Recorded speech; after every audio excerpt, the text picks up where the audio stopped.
This is Jamie of Vigilant, and Jamie, you're going to talk about really the importance of meeting trade compliance during mergers and acquisitions, because those are mergers. That's a big thing. Lots going on. A lot of moving parts. Yeah, there's just a lot. I mean, whenever you're going through some sort of a merger and acquisition, there's a lot of moving parts. You're trying to merge two organizations together. You've got people that you have to deal with. You've got systems you have to deal with, processes, all those activities. And one area that's often overlooked is trade compliance. The financial component seems to usually be at the forefront. They're concerned about looking what were the financials from previously, what risks are there from a tax and liability perspective. But for some reason, companies seem to overlook that there's trade risk. And when you purchase a company, you assume all their risk from their past imports and exports. That's now part of your problem. And so making sure that you are part of that initial due diligence and reviewing is so critical, so that you don't end up in the situation where, all that historical is now your problem.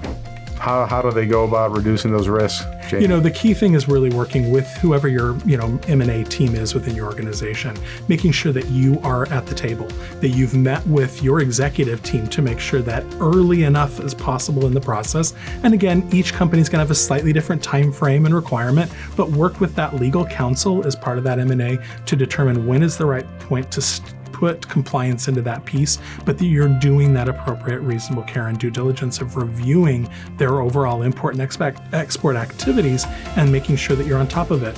Have there been previous violations? Have there been previous audits?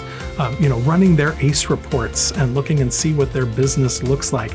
All those things. So really treat them as though they are already part of your company. And what reasonable care would you do internally for your company? You want to align that same level and maybe even a little bit higher degree for someone that you're buying.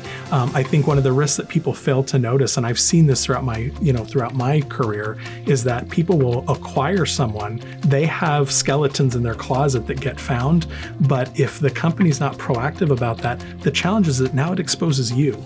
Right? So now if you haven't done your reasonable care and that company didn't, even if this new acquisition has a small problem, it can now alert customs or whatever authority to the larger problem within your organization and expose you to risk that maybe you didn't think was there either. Snowball. So it's a snowball effect. Hey, you mentioned that using ACE pulling reports. Are there other tools they can use?